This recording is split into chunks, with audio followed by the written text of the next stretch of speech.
Welcome to #you.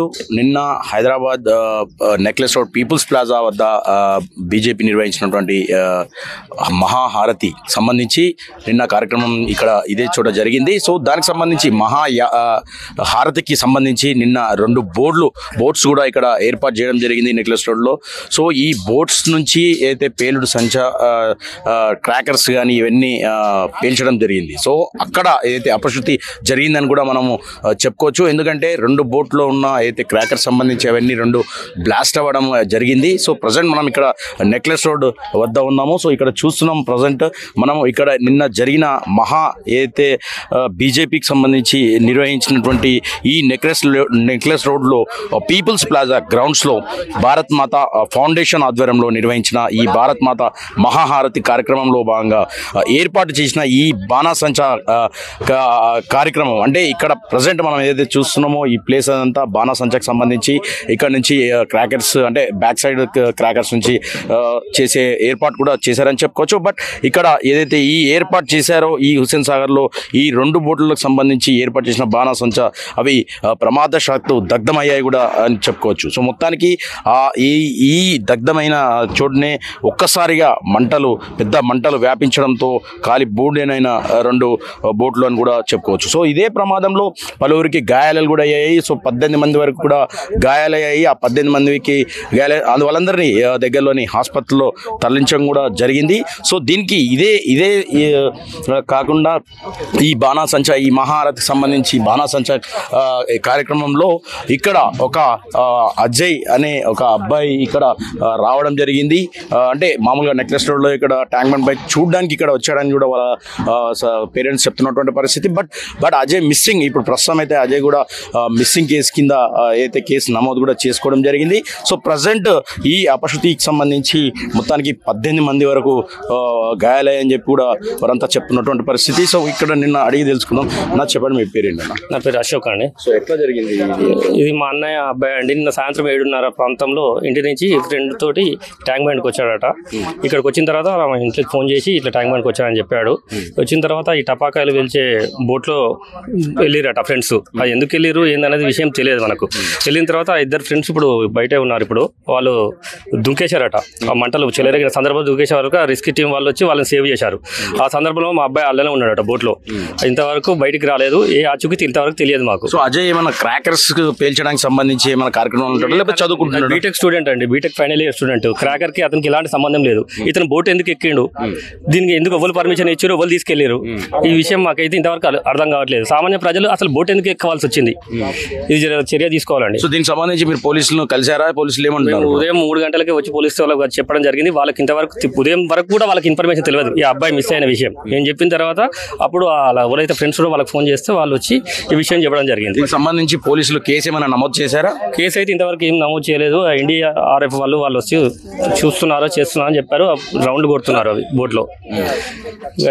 ఏ టైంకి ఇక్కడికి రావడం జరిగింది? ఇంటి దగ్గర నుంచి 7:30కు 7:30కి 9 గంటల వరకు ఫోన్ పనిచేసింది అతన్ని. 9 తర్వాత ఫోన్ స్విచ్ ఆఫ్ అవ్వడం జరిగింది. అంటే ఈ ఏదో మహాహారతి కార్యక్రమానికి వచ్చారా లేకపోతే మామూలు చూడడానికి? ఇక్కడే మహాహారతి ఉన్నదని ఈ క్రాకర్ చూద్దామని వచ్చారని చెప్తున్నారు ఫ్రెండ్స్ చూసి. చెప్పండి, మీరు చెప్పండి, మీరేమవుతారు? అజయ్ మా బొమ్మది కొడుకు వాళ్ళు అయితే అదే సాయంకాలం మీకు వచ్చి మాకు రాత్రి 3 గంటలకు తెలిసింది. మా వాళ్ళు పొద్దున్న వచ్చేవరకు వీళ్ళు రెస్పాన్స్ అవ్వలేని మీటింగ్ చేసుకుని లీడర్లు వీళ్ళు మీటింగ్ చేసుకుని కొంచెం సహకరించారు. మనకు కూడా ఏం లేదు అసలు. మళ్ళీ హైదరాబాద్ నడిపోయి మెయిన్ సిటీలో ఉంది. ఇది సిటీలో పడించుకుని నాకు కూడా లేడు ఇక్కడ. మాట PS వాళ్ళు ఒకటి తిరుగున్నారు ఇక్కడ. అంత వేరే ఎవరు లీడర్ ఇక రాత్రి కిషన్ రెడ్డి ఎవరు మీటింగ్ ఏమి వచ్చారంట. వాళ్ళు కూడా ఏం లేదు అసలు, ఏం రెస్పాన్స్ లేదు అసలు. సో ప్రస్తుతం చూస్తున్నారు కదా, అజయ్ మిస్సింగ్ సంబంధించి ఆల్రెడీ పోలీసులు కూడా కేసు నమోదు చేశారని చెప్తున్నారు. సో అజయ్ ఇక్కడ చూడడానికే వచ్చాడు. చూడడానికి వచ్చి ఇక్కడ ఆ బోట్లో ఎక్కడం కూడా జరిగిందని చెప్పేసి ప్రస్తుతం ఇప్పుడైతే ఫోన్ స్విచ్ ఆఫ్, అతను ఆచూకు కూడా లభించట్లేదని చెప్పేసి వీళ్ళంతా కుటుంబ సభ్యులు చెప్తున్నారు. సో అజయ్ తండ్రి మనతో పాటు ఉన్నారు. మనం అడిగి తెలుసుకుందాం. సార్, మీరు ఎక్కడి నుంచి వచ్చారు, అసలు అజయ్ ఇక్కడికి ఎందుకు వచ్చారు, సో ఏంటండి ఏం చెప్తారు? మేము ఇక్కడ నాగరం మున్సిపాలిటీ అక్కడ ఉంటాం. నాగరం కుషాడి దగ్గర అయితే మా బాబు 7:30కి అట్లా వచ్చిండు ఇక్కడికి. వచ్చేటప్పుడు కూడా చెప్పలే ఇక్కడ వస్తున్నా అని చెప్పలేదు. 8:30కి అట్లా వాళ్ళ మమ్మీ ఫోన్ చేస్తే ఇక్కడికి వచ్చిందని చెప్పిండు. మళ్ళీ తర్వాత ఫోన్ చేస్తే ఫోన్ స్విచ్ ఆఫ్ అయిపోయింది. ఫోన్ స్విచ్ ఆఫ్ అయింది, ఏమో ఛార్జింగ్ అయిపోయింది, రాలేదు. అది ఫోన్ మేము అనుకున్నాము వస్తాడేమో అని, లేట్ అయినా వస్తాడు, 11 అయినా వస్తాడేమో అనుకున్నాము. రాలే. 2:30కి అట్లా వాళ్ళ ఫ్రెండ్స్ వాళ్ళ ఫోన్లకు ఫోన్ చేస్తే వాళ్ళు చెప్పారన్నమాట, ఇట్లా ఫైర్ అయింది, ఇట్లా యాక్సిడెంట్, ఇట్లా పడవలు కాలిపోయినాయి అని చెప్తే వచ్చాం మేము. వచ్చి పోలీస్ స్టేషన్లో అడిగితే అక్కడ వాళ్ళు హాస్పిటల్ వాళ్ళ లిస్ట్లో మీ బాబుది లేదు, అక్కడ ఉన్నది అక్కడ దోలాడినా కానీ దొరకలేదు, మళ్ళీ పొద్దున్న దోలాడతామని చెప్పి పొద్దున ఒకసారి దోలాడి ఇప్పుడు దోలాడుతారు. పోలీసులు ఏం చెప్తున్నారు అసలు? ఇక్కడికి రానికి కారణం ఏంది అంటే ఇది అంటే ఈ మహాహారతి చూడడానికి వచ్చాడా లేకపోతే బోట్ లో ఏదో క్రాకర్ సంబంధించి పనిచేస్తాడు? లేలే, చూడడానికి వచ్చాడు. మరి ఎందుకు ఆ బోట్ క్రాకర్స్ కన్నా బోట్ ఎందుకు ఎక్కాడు? వాళ్ళ ఫ్రెండ్స్ ఇద్దరు తీసుకుపోయారు, మరి వాళ్ళు తెలిసిన వాళ్ళు ఎవరో తెలియదు, మరి అది ఎందుకు ఎక్కిన మరి అందులో మధ్యలో ఆయన అట్లా ఏమంటారు పోలీసులు? ఏమంటున్నారు? చూస్తామంటారు, దోలాడుతామంటారు కానీ దొరకలేడు బాబు. అట్లా మాకు బాబు తొందరగా సో ఎంతమంది గాయాలయ్యాయి అందులో లిస్ట్ లో వెరిఫై చేశారా మీ అబ్బాయి? చేసిరట సార్, కానీ మా బాబు నేమ్ లేదంటారు, లేదని చెప్పారు. సో మొత్తానికి అజయ్ తండ్రి కూడా చెప్తున్నటువంటి పరిస్థితి. సో తను ఇక్కడ చూడడానికి మాత్రమే ఇక్కడికి రావడం జరిగింది. సో చూడడానికి వచ్చిన తర్వాత అతను ఇది మిస్సింగ్ కేసు కిందగా చెప్తున్నటువంటి పరిస్థితి. సో వారి అమ్మగారిని కూడా వారి కుటుంబ సభ్యులను కూడా మనం చూసుకోవచ్చు. సో అమ్మ చివరిగా నీకు ఏం చెప్పాడమ్మా లాస్ట్? వస్తా అన్నాడు సార్, 10 వరకు 10 గంటల వరకు వస్తా అని చెప్పిండు సార్. అమ్మ నేను వస్తుంది తొందరగానే అన్న టైంకి వస్తా కదా అని అన్నాడు సార్. అంతే సార్. 8:30 అట్లా మాట్లాడింది సార్. అయితే నేను 9:30 10 గంటలకు అట్లా ఫోన్ చేసిన, స్విచ్ ఆఫ్ అనే వచ్చింది ఆయనకు. ఏం చెప్పాడు మాట్లాడినప్పుడు మీతో? అదే చెప్పిండు, ట్యాంక్ బండ్ కాడికి వచ్చినమ్మా నేను నా ఫ్రెండ్స్ తోని, అయితే వస్తా నేను తొందరగా, నువ్వుకే ఫోన్ చేయకన్నాడు. అంతేగాని 10 గంటలకు ఫోన్ చేస్తే స్విచ్ ఆఫ్ అని వచ్చింది సార్. అప్పన్నుడు 7:30 8 గంటలకు 7:30 ఆయన పోయేటప్పుడు కూడా నేను అంత సరిగా చూడలే, నేను ఇడిగి పోతున్నా అన్నాడు. అంతే. చదువుకుంటాడు సార్, చదువుకుని ఇంజనీర్. దోలాడతాము చెప్తామని అంటాడు సార్ రాత్రి సంది. ఎక్కడ లేదట, ఇక్కడ కనిపిస్తలేడట ఆయన. అన్ని గాంధీలకు పోయినాం, ఉస్మాన్లకు పోయినాం, ఇక్కడ వేరే హాస్పిటల్ కూడా పోయినాం, వచ్చినాం. అస్సలు ఏడలేడు పిల్లగాడు, ఇంట్లో దేవులాడతలే. రాత్రి 2:30 గంటల నుంచి ఇక్కడనే ఉన్నాం. మమ్మల్ని ఎవ్వరు పట్టించుకుంటలేరు సార్. మేము పిచ్చోళ్ళ లెక్క కూర్చుంటున్నాం. కానీ వయసు పిల్లగాడు, వాళ్ళకి అట్లనే ఉంటే అదే గతి పడుతుందా వాళ్ళకు, మా గతి వాళ్ళకి రాని. మేము ఇంత బాధపడుతున్నాం కానీ మా కడుపులో మస్తు ఉంది. మేమేమేమో అనాలని కానీ మా కథని కోసం లేదు, మాకు ఏడుపులలోనే ఉంది సార్. సో చూస్తున్నారు కదా సార్, మొత్తానికి అజయ్ కుటుంబ సభ్యులంతా రోధిస్తున్నటువంటి పరిస్థితి.